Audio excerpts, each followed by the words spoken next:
to introduce tonight's speaker, Miko Peled, who comes from a prominent Israeli family. Was born in Jerusalem in 1961.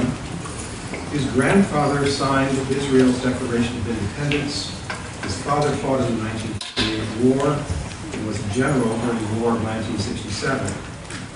Soon after the 1967 war, his father began criticizing Israeli policy and became a vigorous advocate for speech. Mr. Peled himself joined Israel's Special Forces and also took up the cause of peace between Palestinians and Israelis. He later moved to Japan and got his 6th-degree black belt in karate, and then moved to San Diego, where he currently lives. He has lectured in the United States, in Canada, in Australia, in the United Kingdom. He has been interviewed by National Public Radio and local television stations. He has appeared at synagogues, churches, and mosques. He is also the co-founder of the Miko Peled Foundation in 2012, a Coronado-based organization dedicated to charitable and educational support for both Israelis and Palestinians, and he is the author of The General's Son, The Journey of an Israeli in Palestine, published by Just World Books in 2012. Like prominent Palestinian intellectual Edward Said and the late historian Tony Judd, he has come to advocate a single-state solution to the current controversies between Israelis and Palestinians, an alternative model for the two-state solution where one state is envisioned for Palestinians and the second for Israelis.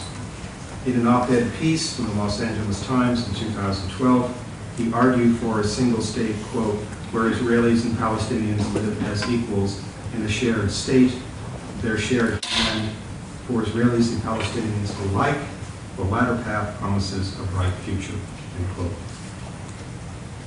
As many of you undoubtedly know, the weeks leading up to this event have been punctuated by criticism and even acrimony from some members of our faculty. Interestingly, a similar event at Brooklyn College in New York experienced a similar level of discord.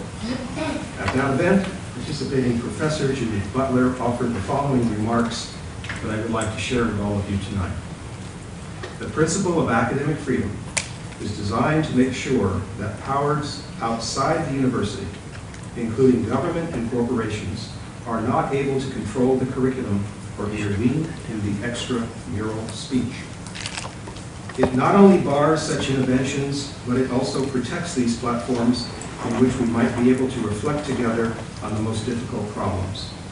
You can judge for yourself whether or not my reasons for lending support to this movement are good ones.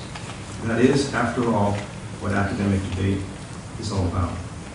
It is also what democratic debate is all about, which suggests that open debate about difficult topics functions as a meeting point between democracy and the academy. There are some who have suggested that this event should not take place because it has divided us. In fact, it might not go too far to suggest that it has strained comfortable friendships. That is regrettable. Still, the First Amendment to the Constitution and the principle of academic freedom exist to shelter speech that is divisive, contentious, and controversial. After all, why would we need to reaffirm the principle of freedom of expression if all forms of expression are universally agreeable? If tonight's program helps you to reconsider events in the Middle East in general and relations between Palestinians and Arabs in particular, then it has served its purpose. And all of us gathered here tonight will have reaffirmed the educational value of academic freedom. It's my great privilege to introduce to you at this time, Miko Peled.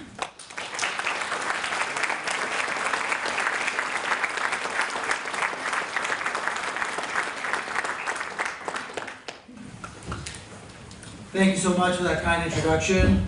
Thank you all for being here. I've been on campus here for, I don't know, maybe an hour or so, and the hospitality has been just remarkable. Faculty, administration, campus police, volunteers, the interpreters, everybody is so kind and generous and hospitable. that I feel very special tonight. So this has been very nice so far.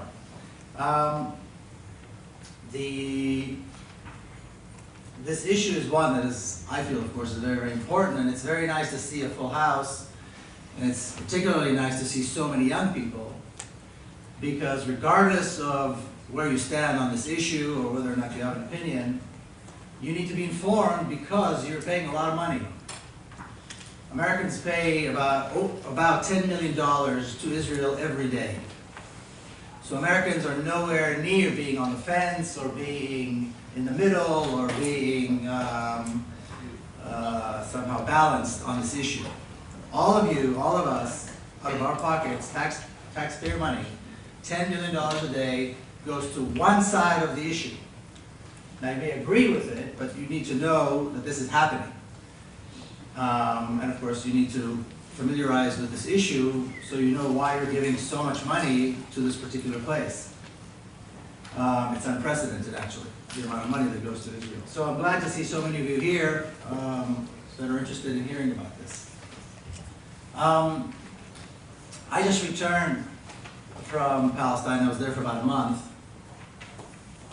And my presentation is never balanced. It's always very clearly one-sided. Having come back, it's become even more so. I don't see that there's any balance possible on this issue. It is not a balanced issue. I certainly represent my opinion and my perspective, which is very, very one-sided, and I come down very, very hard on Israel.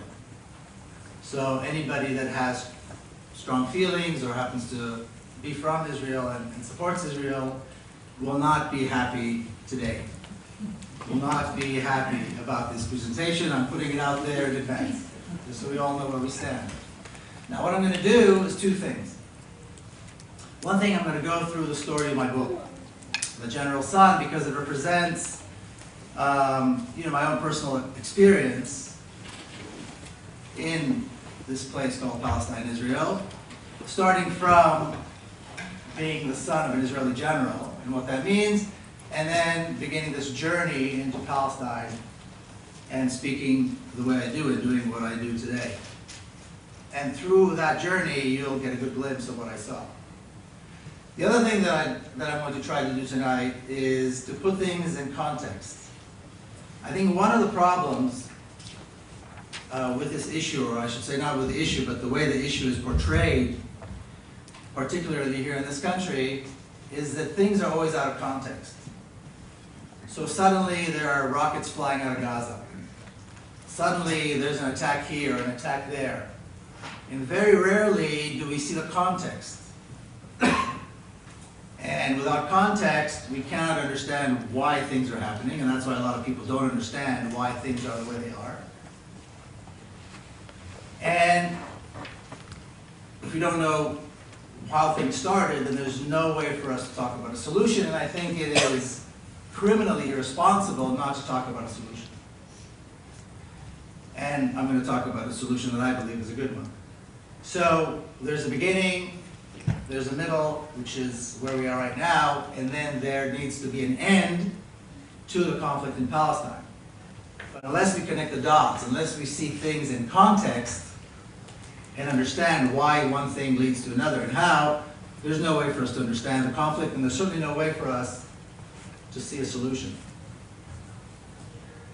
Now, the first thing I like to do is pose a question. By the way, can I see a show of hands? Is anybody here from that part of the world? Anybody here from Palestine or Israel? A few people? Okay. Anybody here visited there? Anybody here has been there? A few people? Okay, good. The first question that I like to ask, kind of rhetorically really, is Israel and Palestine, is it one place or two? Is it one country or two? And I ask this question because what we hear a lot is Israel and Palestine. People will say, I visited Israel and I visited Palestine. When people talk about this issue, they talk about an Israel and a Palestine. You may have heard over the last year or so, several European parliaments and several European governments have recognized the state of Palestine. I believe the Vatican just announced that they recognize the state of Palestine. And I visit there a lot. I was born and raised in Jerusalem. I was just there. And I don't see that state of Palestine anywhere. Where is it? What are its boundaries? Who are its people? I don't see it anywhere. There are areas that are predominantly Palestinian areas, that are completely segregated and different from areas where Israelis live. The country itself goes by Palestine and by Israel, depending on who you talk to, but the country itself has two names. But where's Palestine? Where's the state of Palestine? I haven't seen it. There are several cities, there are several communities, areas that are Palestinian, but there is one government, there is one state, and there is one army. It's the state of Israel, it's the Israeli government, and it's the Israeli army, and they are the ones who govern. There is no Palestinian real government. There's a thing called the Palestinian Authority, which in reality has less authority than a city council. They can barely, collect the trash without permit from the Israeli army. But we hear about this all the time in Israel and in Palestine. Now we also hear, and this is I think a big part of the confusion, we also hear that there have been peace talks between Israel and Palestine. Now when we hear peace talks, it means there must be a war. If there's a war, there must be two countries, two armies. And again, I'm there a lot, and I don't see a Palestinian army. In fact, there's really never been a Palestinian army. So if there's one army and one government, and there's really no other state, what are these peace talks? Between whom? And I think the answer to this is that there is one country with two names, Palestine and Israel. There are two nations that live there, Israelis and Palestinians, but they are all governed by the state of Israel. The state of Israel governs the entire country. The Israeli army controls the entire country. Now, there's no war between these two because there are no two states. The question of Palestine, the problem in Palestine, is a problem of occupation and oppression. We have two sides. One side is the oppressed, and one side is the oppressor.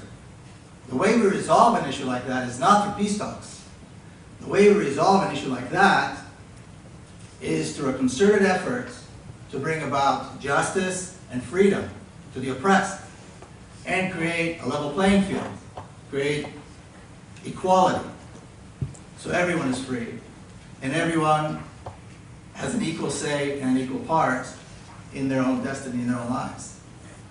So the peace talks aren't working. There have been peace talks going on for more than 20 years. They're not working because they're going in the wrong direction. They're trying to solve a problem that doesn't exist, because the problem is not one that can be resolved with peace talks. Resistance, on the other hand, is the answer. Not necessarily armed resistance. Most of the resistance, and we'll talk about that later, is unarmed resistance, but resistance is the answer. Ending the oppression and bringing about freedom and justice and democracy is the issue, and this is how we can look forward to a resolution in this. But we have to understand, and we have to realize that there is one country and one government and one army, even though there are two nations, Israelis and Palestinians. Now let's talk a little bit about context. It's very interesting that you may have heard there are lots of organizations that bring about Israelis and Palestinians together. They bring about youth, they bring college kids, they bring retired people, all kinds of things, poets, teachers. And they try to get together sometimes within the country itself, but mostly in Europe, or maybe they come to the US, and they engage in what's called dialogue. But there's certain ground rules, and one of the rules is that we cannot talk about the past. We cannot talk about one particular year in the past, which is 1948, which was a crucial year in Palestine.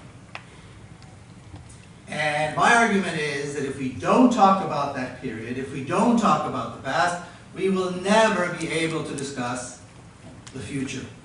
We will never understand what is taking place today, and we will never reach a solution. Now, if we speak in general terms, and we want to understand how the conflict began and why the conflict in Palestine began, I think it's fair to say that the two root causes are racism and colonialism that were imported into Palestine from Europe. much like in many other parts of the world. Racism and colonialism were imported into Palestine from Europe. And that is really at the heart of the issue. Now, those of you who are history buffs, or if you were from there, you probably heard of this term called the Balfour Declaration. Balfour Declaration is a declaration that was made by Lord Balfour, who was the Foreign Secretary of Great Britain some 100 years ago. And he made a promise that he handed to a Jewish millionaire by the name of Rothschild. And in this note, he promised that the British government will do everything they can to allow a Jewish state in Palestine. The state for the Jews in Palestine. Why he thought he had the right to give Palestine to the Jews is really not clear. Neither one of those two men lived there, neither one of those two men was from there, but somehow, and these were the days actually, where Europeans felt that they could take the lands of non-Europeans and do with it as they will. If we were to sum it up, we could say one white European racist giving another white European racist the country that belongs to somebody else. That's what the Balfour Declaration is. But Israelis, and in the Israeli narrative and inside of Israel, the Balfour Declaration is treated as though it is one of the 10 Commandments. One of the 10 Commandments. Almost every city in Israel has a Balfour Street, or a Balfour Plaza, or something named after Balfour. It is that important.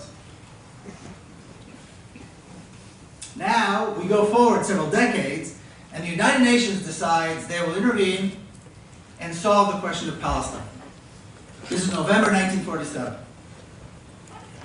And they come out with a resolution called the Partition Plan. Partition the country, give some of it to the Jews, some of it to the Palestinians, to the Arabs, problem solved. Seems logical. And this is what they came up with. This is the map. This is the partition plan. By the way, it's called the Partition of Palestine. People sometimes argue that there was no Palestine or whatever. It's called the Partition of Palestine. Now, what's interesting about this, besides these absolutely ridiculous borders, is this. At that time, the Jewish community in Palestine numbered only about 500,000 people. In other words, there were only about 500,000 Jews living there. The Palestinian native community, which are the natives of the land, numbered about 1.5 million, so 3 times as many. The Jewish community was mostly made of people like my grandparents who immigrated there, came to colonize, and my parents who were really first-generation Israelis. Basically people who just came off the boat. Yet, in the partition plan, the United Nations allocated the larger portion of the country to the smaller Jewish community. And the majority of Palestinians had to accept it and accept a smaller portion of the land. Why? Who knows? Why anybody thought this would make sense? It's not clear. Now, beyond the history lesson here, there's another very, very important point, and this is crucial, absolutely crucial to this issue. And that is this. From that day on, there emerged 2 narratives, 2 histories that are diametrically opposed. 2 histories that are diametrically opposed. In other words, they don't differ in nuance or detail here or there. These are 2 histories that are completely the opposite of each other. Which is why this issue is not bridgeable.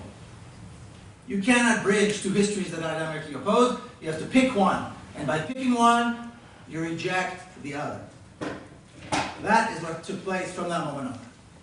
And to this day, these 2 histories are a big part of the issue. Now, being raised as an Israeli, the history or the story that I learned, and I know that the story that is taught here in America is the same, and mostly in Europe as well. The story was this. The Jewish people returned after 2,000 years. The United Nations decided to partition the land. They accepted whatever part was given to them, even though they deserved it all.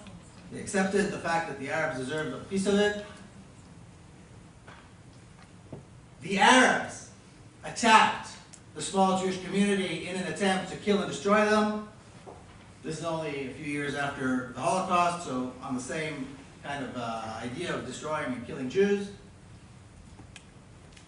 The Jewish community was smart, fast on its feet, well prepared, defeated the Arabs, and in a matter of 12 months, conquered almost the entire country, about 80% of the country, and was able to establish a Jewish state in the land of Israel for the first time after 2,000 years. Tell me that this does not sound like a chapter out of the Old Testament.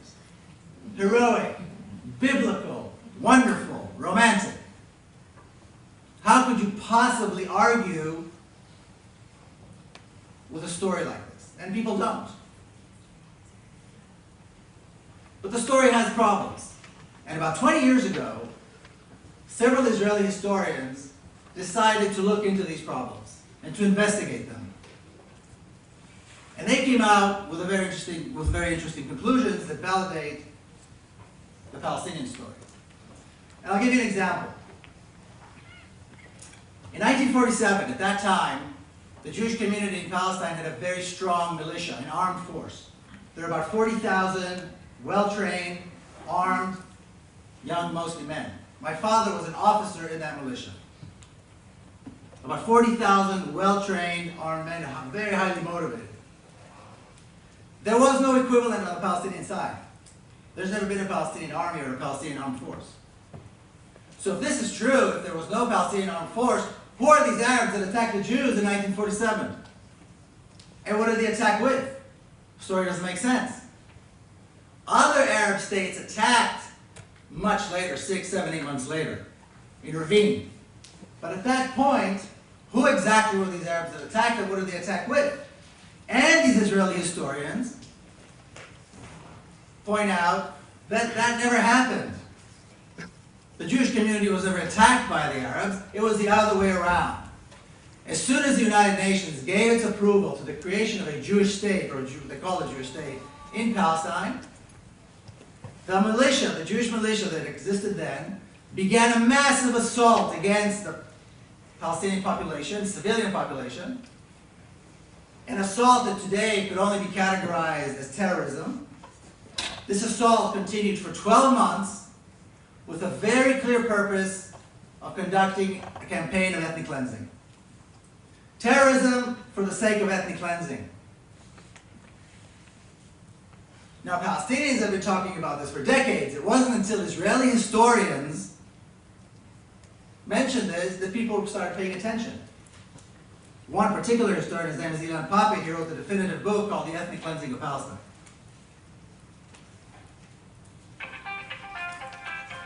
Somebody didn't. It's okay, he's a cop, it's okay. He gets a pass. Cops, doctors get a pass.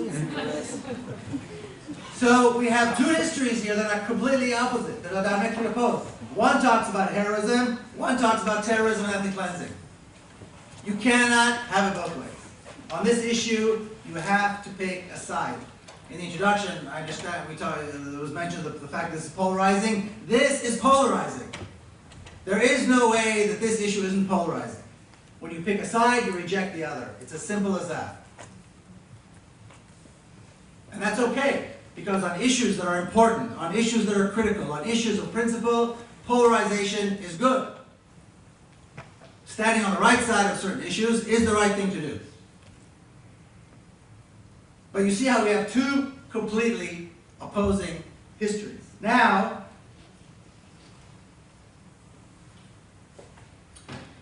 people often talk about the fact that, or not the fact, claim that there was no Palestine. And there's no such thing as Palestinians. And if there were, they're just poor farmers and Bedouins and, just filth. So I like to show these pictures. This is an example of one city, Palestinian city, before 1948, before the ethnic cleansing. This is the city of Jaffa.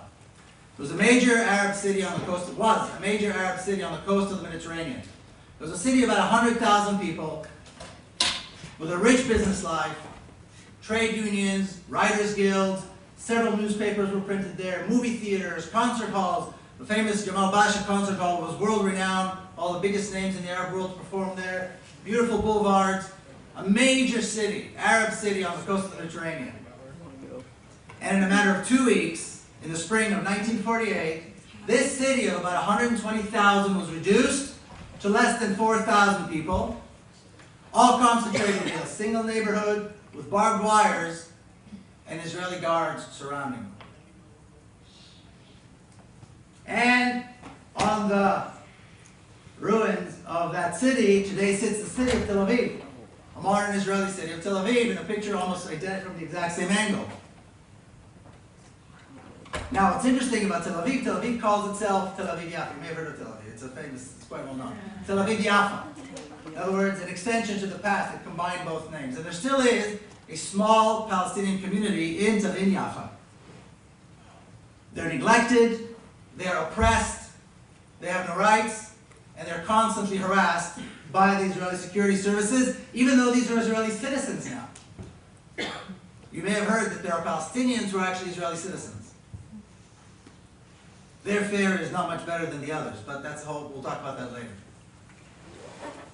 Now, again, besides the history lesson here to talk about context, there's been an attempt for many years to create the impression that Palestine is a small little area called the West Bank and the Gaza Strip. Two tiny little areas that Israel actually drew, that Israel actually created.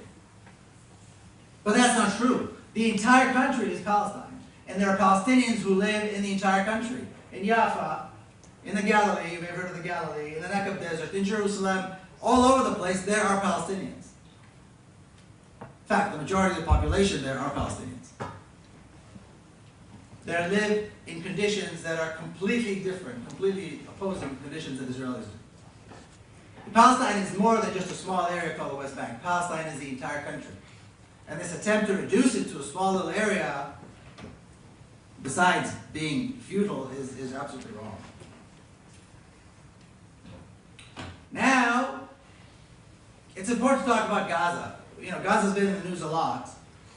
And if you remember this past summer, there was a massive, massive Israeli assault on Gaza. Now, we hear about these things about Gaza, Hamas, this, that, but there's never context. So I'd like to show this slide and give some context. First of all, the Gaza Strip is an area that was created and drawn by Israel. There's nothing natural about that strip.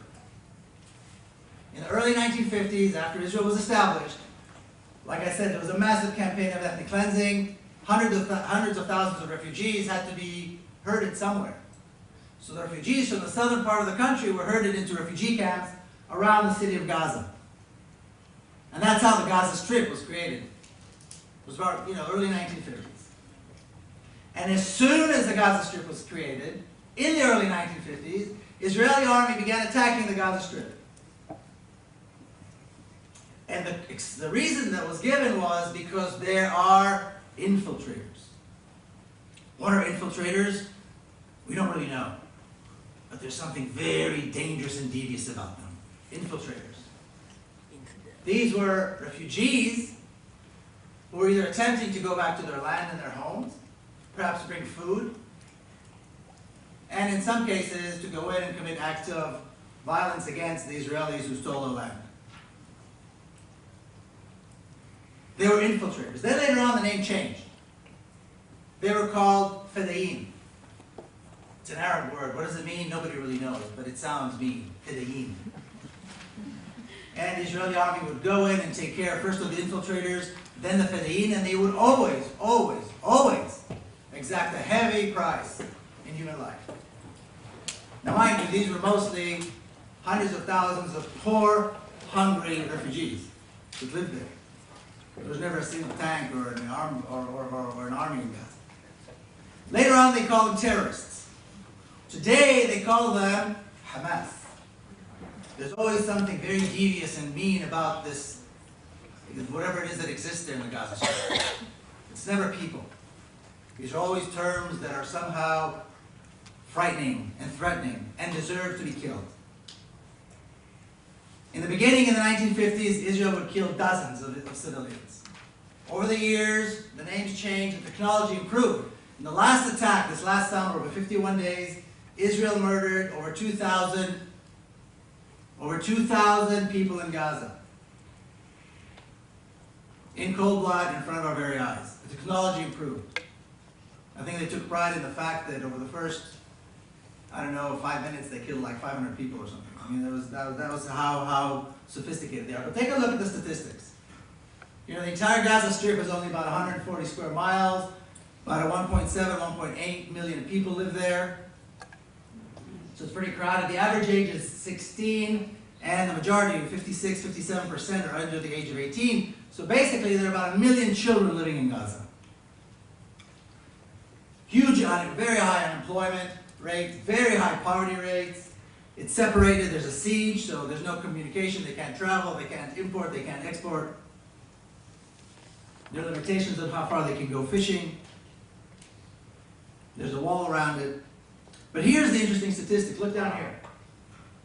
Literacy rate. We're in a college here, we're educators here. 92% literacy rate. I don't know if this country has a 92% literacy rate. Now it doesn't make sense, because usually when you have high unemployment and high poverty rates, you don't have a high literacy rate.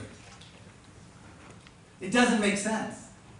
The poverty and the unemployment that exist in Gaza exist as a result of the brutal oppression and the brutal siege under which these people have been placed by Israel. By the way, the majority of the water, 90% of the water in the Gaza Strip is unfit for drinking. Now this reality exists a 10-minute drive from Israeli cities that look like this. People look like this.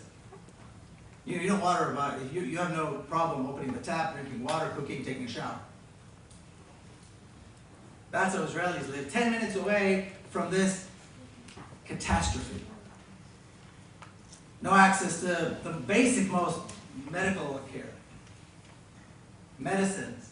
I'm not talking about times where there are bombings and there are massive casualties. I'm talking about a kid who falls down and needs a tetanus shot or antibiotics for an ear infection. And again, this is 10 minutes away from Israeli cities that live a life of plenty. This is what it looks like when the Israeli army invades. I was there last summer and I drove around. It's beyond belief. You drive down. I drove to the boundary with Gaza. It's only about half an hour drive from Jerusalem. And at the very southern entrance, that's where the army goes in, there are fields. And at first glance, you wonder why these fields are such a strange shade of green. Hundreds and hundreds of tanks. You would think, Rommel is back. World War II is back. The Chinese, the Soviets, God knows who must be in Gaza to justify such enormous force. Israel called up 40,000 reservists. And all of this is after the aerial bombardment. The aerial bombardment, now listen carefully, I'm not exaggerating, millions of tons of bombs were dropped. Now, there are no shelters in Gaza. And there's nowhere to run anyway. Millions of tons of bombs were dropped. Then the ground forces came in. And they need an inquiry to find out if war crimes were committed. A 1-ton bomb destroys a city block. A 1-ton bomb. Can you imagine millions over days and days and days? Non-stop from the air. And you did an inquiry, you need a committee to find out if war crimes were committed? When you know there were civilians there? Well, there's nothing but civilians there. Like I said, there's never been a tank there. There's never been, an F-16 plane there. Or a regular army. And of course, this is what it looks like afterwards. Now, you never see Israeli kids looking like this. And this is not in some remote, mountaintop in Afghanistan. This is, like I said, 10, 20, maybe 30 minutes away from Israeli cities where people live like we do here. You only see Palestinians living like this in refugee camps. No electricity, no running water, no proper sewage, no access to proper health care or nutrition, no clean water. Now, this picture, I think, has to be embedded into everybody, burned into everybody's minds and hearts in this country. Because every dollar we give to Israel goes to make this worse. Every little bit of support that goes to Israel goes to make this worse. There's no other way to describe it. Today, under our watch, as we sit here, minutes away from, like I said, Israeli cities, where everybody lives a life of plenty pretty much, this exists only because Israel will not permit them to return to the lands and the homes from which their grandparents were kicked out only about 67, 68 years ago. It's not that long.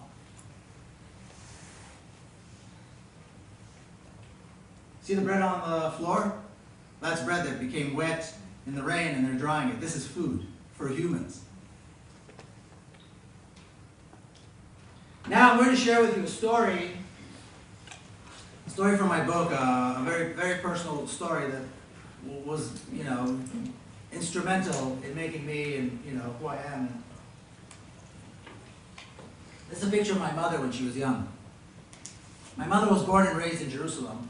She's 88 years old. She still lives in Jerusalem. And throughout my life, she told me a story many, many, many times about an experience that she had in 1948 during the ethnic cleansing of Palestine. Now, the story was that when the Israeli forces came in and took the Palestinian neighborhoods of Jerusalem, they kicked the people out, but they kept the homes. These are well-to-do homes, very well-to-do neighborhoods, very particular neighborhoods. And these beautiful homes were offered to Israeli families, and my mother was offered one of these homes. Now, she was already a mother, and she lived in a small apartment with her parents. And she was offered one of these very beautiful homes in Jerusalem. Now, the homes are still there, by the way. If you travel, if you visit Jerusalem, you can still see them. And she refused. And even to this day, we talk about this even now. She says the exact same thing that she would say to me when I was a kid. How can I possibly take the home of another family? How can I move into the family, to the home of another mother that now has to raise her kids in exile somewhere? Can you imagine, she always says this, can you imagine how much they miss their home? Now, this is a wonderful story, and of course she did the right thing, and we're all very proud of her. But there was something about this story that to me as a child growing up was very troublesome. It was a big problem for me, and I couldn't really understand why it was bothering me until I was working on the book as an adult. And what I realized was this. Her story is contradicting the entire Israeli narrative, the entire Israeli history. Because our history says that we came back. We are the descendants of this tribe called the Hebrews that used to live there 2,000 or 3,000 years ago. We claim to be the descendants for some reason, and now we're back. 2,000 years maybe, but hey, who's counting? Now, we return to our land, and because we are good, reasonable people, we agree to the partition. So we agreed to let the Arabs stay in the small parts. They attacked us. Thankfully, we won. And then they all left. They got up and left. This is a part of the very serious, very important part of the Israeli history, the Israeli story. The Arabs left. You have to wonder, really? 1 million people got up and left? Were there buses? Were there limousines? Did they have planes for them? I mean, were they taken to a resort, to a hotel? How exactly and why did people pick up their kids, pick up their belongings, whatever they could, and leave their homes and march in the sun for days and days and weeks? This is a big part of the story. They got up and left. So if they got up and left, and they left their home unattended, and there's a family that needs a home, there is no moral dilemma. The family can take the home. My mother was presenting a moral dilemma in an area that didn't seem to be a moral dilemma. It was very confusing. But this is the beauty, and this is the art that Israel has really mastered. Always coming up on top morally. Always holding the moral high ground. There was a massive, cruel campaign of ethnic cleansing, but it's okay. It's okay because, we're back. It's our land. 6 months ago, there was a brutal massacre of innocent civilians in Gaza. But that's okay, because Hamas is in Gaza, and Hamas is some kind of a devil. Always somehow morally on top. If you heard the news when this was going on in the summer, John Stewart had a bit on it the other day, you heard everybody agreed Israel has the right to defend itself. Against what? Who knows? Hamas, it's this thing that we all have to be afraid of. That is the Israeli story. And again, like I said, here was my mother presenting to be a kid a moral dilemma where there could not have been a moral dilemma. Now, back to the history book. This is what Israel looked like, or Palestine looked like, between 1948, when Israel was established, until 1967. For about 20 years, most of Palestine was occupied by Israel. And you see the two areas over there, the West Bank and the Gaza Strip. Those are two areas that were created and drawn by Israel. And for reasons that we're not going to talk about right now, we're not going to get to right now, Israel decided not to take those two areas in 1948 when they took the rest of the country. But when they talk about Palestine today, they talk about Palestine as though those two little areas are Palestine. The West Bank and the Gaza Strip. So that is Palestine. Mind you, these boundaries no longer exist. Now it's very interesting because we hear about the war of 1967. It was a very important time in that area, in the Middle East, that Israel was under an existential threat. That massive Arab forces were getting ready to attack and kill the Israelis once again. Israel had no choice, so we were told, but to engage in a preemptive strike. In other words, start the war. And in 6 days, they were able to defeat 3 Arab armies and conquer all those lands. This massive, dangerous, existential threat was wiped out in 6 days. But because we, the Jews, we the Israelis, are the descendants of King David who defeated Goliath, and we're the descendants of the Maccabees who defeated great empires, of course, it makes sense that we could do these things. Mythically, of course. Israel managed to kill about 18,000 Arab soldiers during that war, during those 6 days.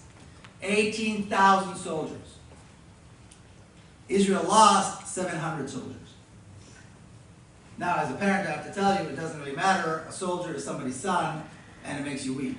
There's no question about that. But we have to bring into account the difference in the numbers. Who was presenting a threat to who? Now, here's something very interesting.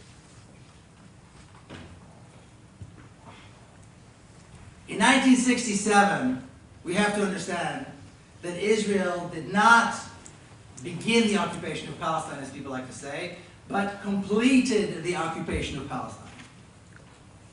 It basically erased Palestine off the map completely. Today there is no West Bank. People talk about the occupation of 1967.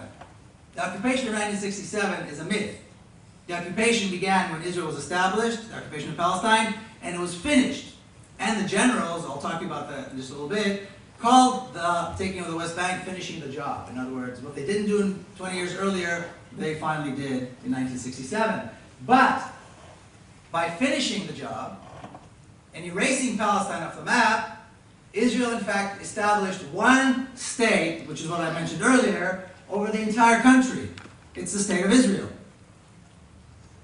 Now they call it a Jewish state, which is very interesting. I'm sure you've heard the term the Jewish state.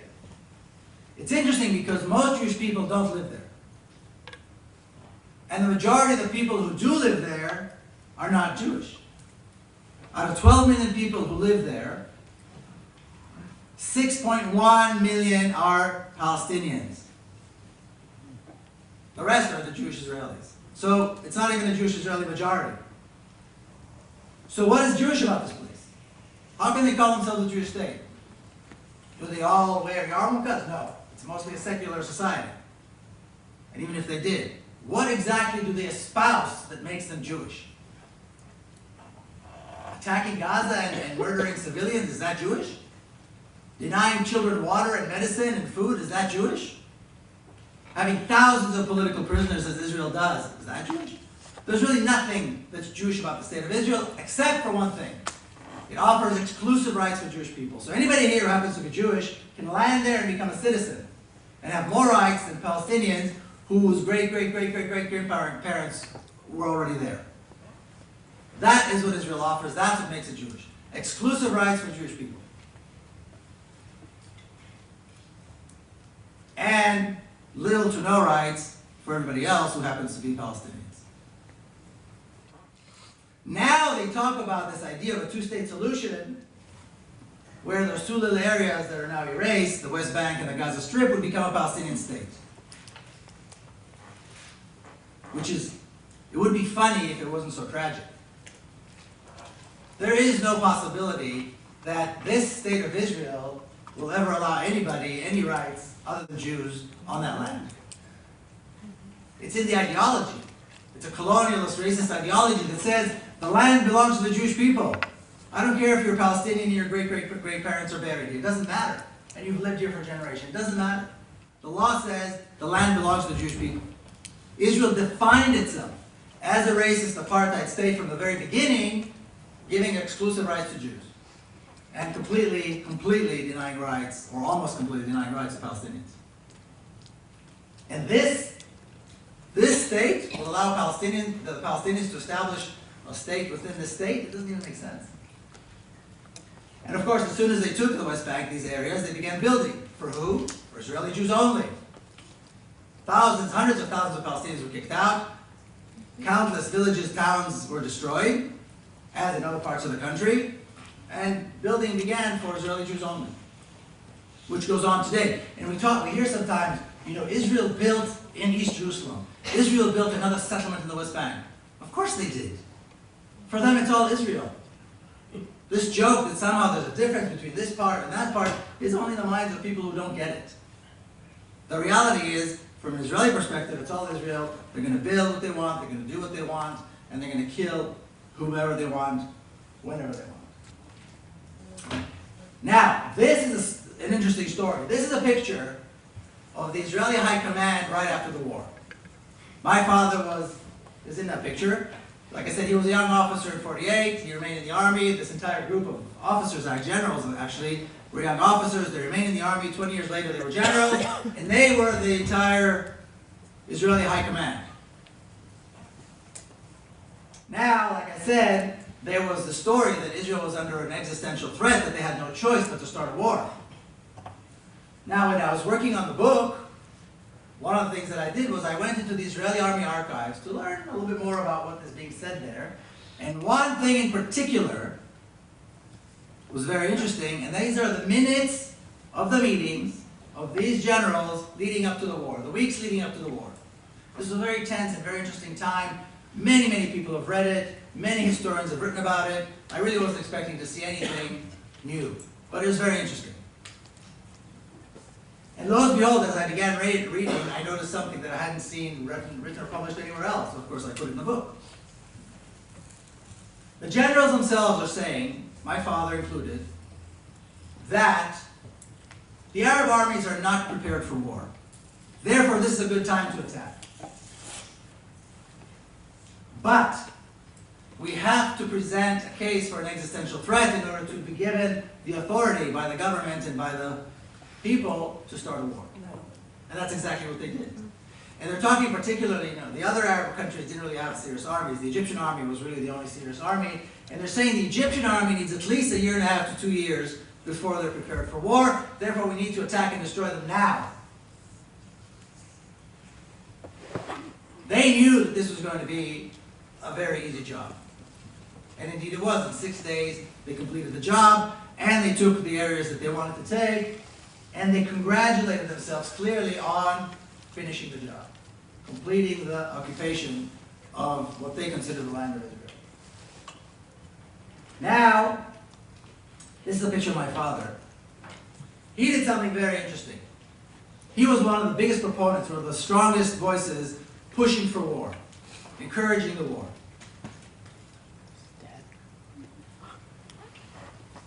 The Israeli High Command had its first general meeting on the 5th day of the war. The war was almost over. And in that meeting, he stood up and he said, we now have an opportunity to make peace with the Palestinians. We need to do this now. We conquered all this land, but we need to use this land in order to allow the Palestinians a small state in these little areas that we created, the West Bank and Gaza, and then we can make peace with them and we can go on living. Needless to say, all of his friends looked at him like he lost his mind and told him basically, you're out of your mind. And as he was saying this, like I said, Israeli bulldozers were destroying Palestinian cities and towns and neighborhoods and building for Israelis only. But he continued to persist. He retired from the military a year later, and he continued to talk about this idea of the two-state solution, which we hear about today. That's when he was born. Several other Israelis joined him, and they became their own little movement. Most of them were like him, people who used to hold high office, but then, wanted to promote this idea of an Israeli-Palestinian peace. So Israel would remain Israel, and there would be a small Palestinian state next to it. He said, if we don't do this, there won't be an Israel anymore. This went on for several decades, and the idea was to convince the Palestinian leadership that this was a good idea, that they should recognize Israel and accept a small little state in Palestine. Now there are several Palestinian leaders who contacted them, and there began this whole dialogue between major figures like this one, Issam Sartawi, who were major figures, Yasser Arafat's top people, and this group of Israelis with my father. And it went on for several decades. Israel didn't want anything to do with it, until you may have heard of this agreement called the Oslo Agreements. 1993, that was the Oslo Agreements. An agreement between Israel and the Palestinian leadership. The PLO, who just several years before that was considered a terrorist organization. Now I'd like to show this picture when I talk about the Oslo Agreements. The Oslo Agreement was signed over 20 years ago. Bill Clinton was president, Yasser Arafat was there, the Israeli Prime Minister Rabin was there, and so forth. Now the reason I like to show this picture is because when you see this picture, walking up in the White House to the signing ceremony, when you see the people involved, you can see why it led to disaster. Disaster for the Palestinians. Like I said earlier, the peace talks are going in a completely wrong direction if you're interested in peace. So you've got Bill Clinton leading them. No American president can exist without supporting Israel. No American politician can exist without supporting Israel. On the one side, you've got the Israeli Prime Minister, Yitzhak Rabin, who later on received the Nobel Peace Prize. What he should have received was a summons to the International Criminal Court because he was a war criminal. And they are flanked by King Hussein of Jordan and President Mubarak of Egypt, who are considered moderate Arabs, allies of the United States. Two cruel, vicious dictators that nobody ever elected, and nobody ever would have elected. Nothing good can come out of this group put together. This picture itself can already tell all of us that nothing good can come out of it. And indeed, the Oslo Peace Accords, which some people for a while thought were an actually sincere attempt to bring about peace, turned out to be a disaster for the Palestinians and strengthened Israel's hold on the land, on the resources, and on the Palestinians, and allowed Israel really a free hand to destroy Palestinian life, both politically, economically, and actual life. And that is why, like I said earlier, the peace process isn't working, because it's going in the wrong direction. It's not meant to bring peace, it's meant to strengthen one side against the other. And that's exactly what it did.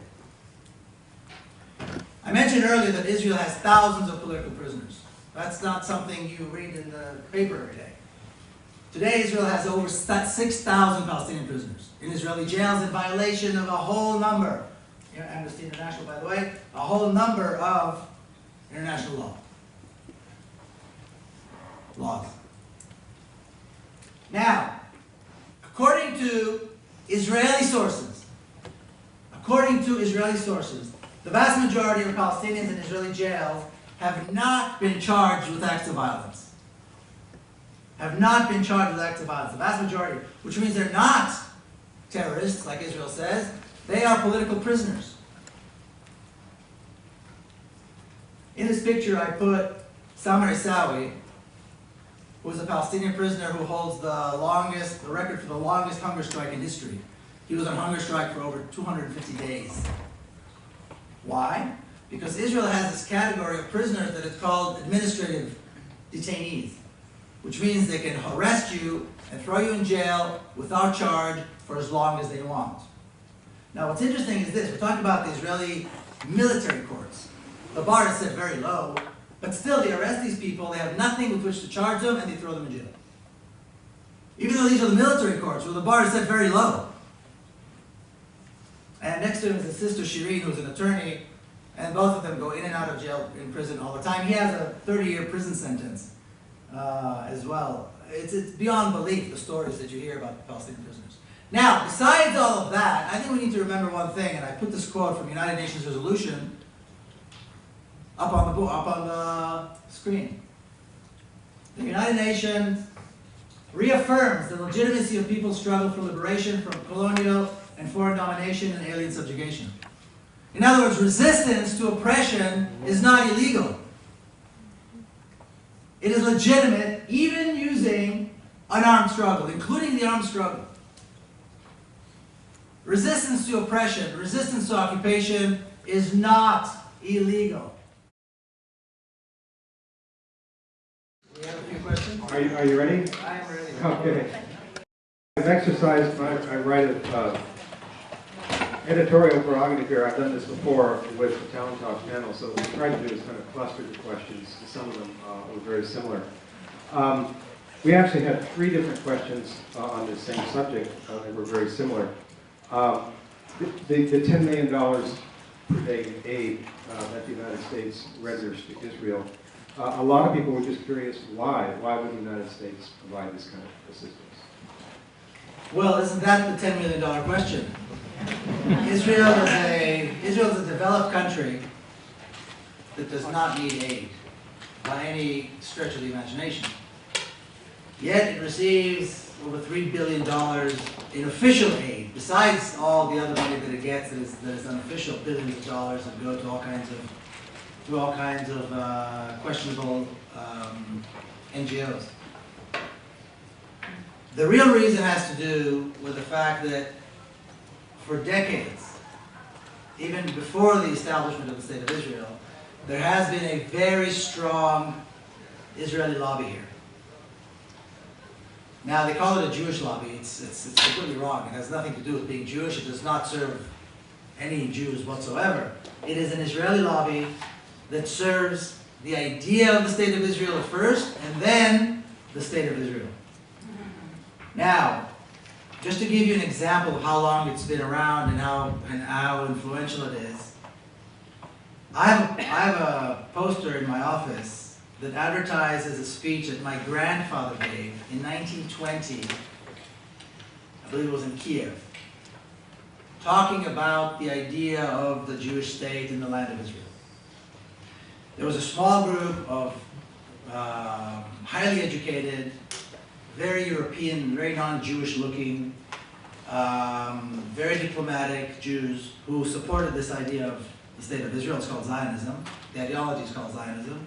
And they traveled around the world and spoke to the powers that be, to rich, wealthy communities, to political leaders and so on, here in the US and in Europe and other places, to convince them that this was a good idea and to support the idea of the creation of the so-called Jewish state in what they call the land of Israel, which is Palestine. Now, after the establishment of the State of Israel, they morphed and became lobbies. And AIPAC, which is the Israeli lobby here, is one of the 2 strongest lobbies in America, and there are very similar organizations around the world as well that lobby for the State of Israel. Now, when we say lobby, I think people have the impression of, people in business suits running around Capitol Hill trying to convince congressmen to vote one way or the other. That's a very unsophisticated, very simplistic lobby. The Zionist lobby, the pro-Israeli lobby, has managed over the decades to influence the education system, the culture, the economics, and the political system here in this country in ways that I think most people don't appreciate. You cannot run for city council in this country unless you support the State of Israel.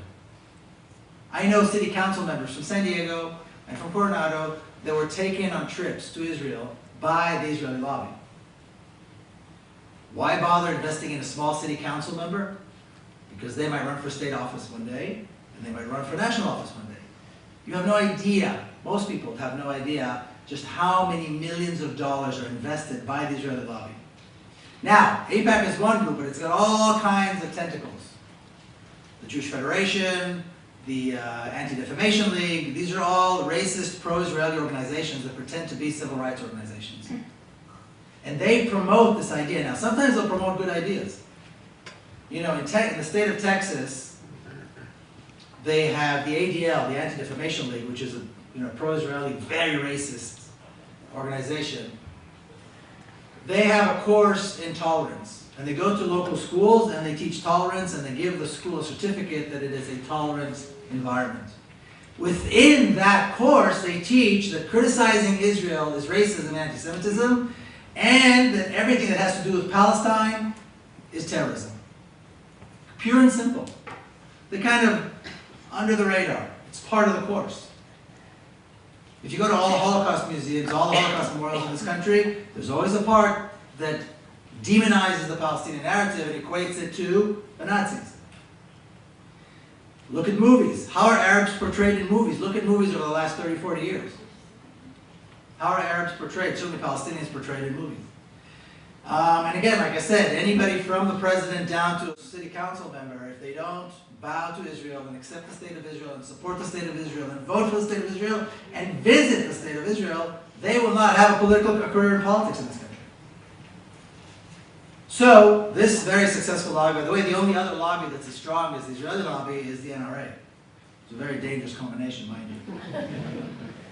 This particular lobby was able to create this reality where Israel, which is a developed state, which does not need aid, which survived fine before the aid was given, is getting $3 billion, like I said, something more around $10 million a day. Now, just for comparison, a few weeks ago, there was a thing in, I think it was the Washington Post or the New York Times, that the United States committed to give $40 million over 3 years to, I forget which one of the Western African countries in order to combat the emergence of, extremist Islam and so forth, ISIS and stuff like that.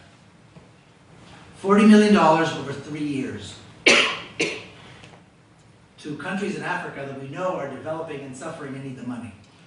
Israel gets $40 million in 4 days, and it doesn't need it. Just to give you an example.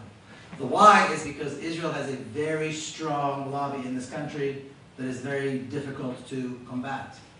Having said that, this very strong lobby is now spending millions on groups like Students for Justice in Palestine that I mentioned earlier, like the movement for boycott, divestment, and sanctions that I mentioned earlier, and they're panicking, so they're spending a lot of money to fight these, clearly pro-Palestinian organizations.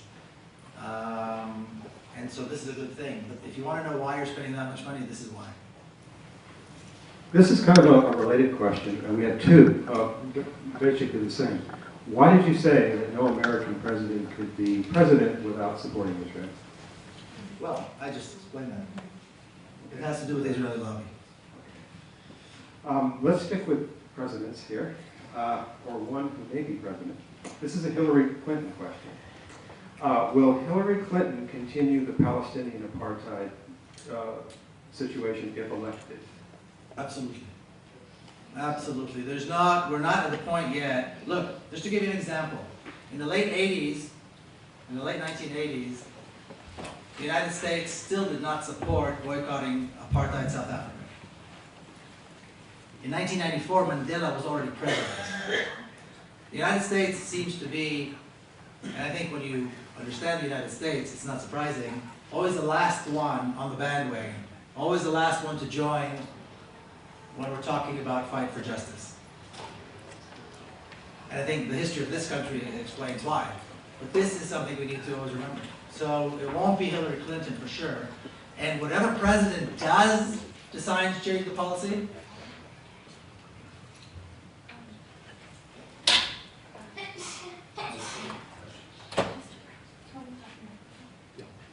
okay. If you guys could please make your way to the exit in the upper left.